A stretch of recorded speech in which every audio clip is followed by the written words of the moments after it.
We have to stop consuming our culture. We have to create culture. Don't watch TV. Don't read magazines. Don't even listen to NPR. Create your own road show. The nexus of space and time, where you are now, is the most immediate sector of your universe.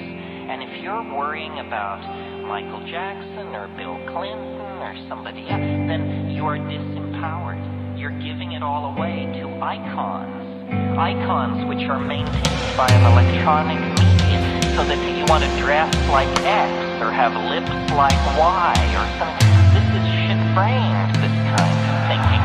That is all cultural diversion. And what is real is you and your friends and your associations, your highs, your orgasms, your hopes, your plans, your fears.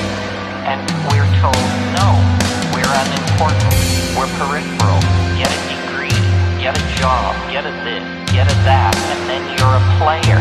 You don't even want to play in that game. You want to reclaim your mind and get it out of the hands of the cultural engineers who want to turn you into a half-baked moron consuming all this trash that's being manufactured out of the bones of a dying world.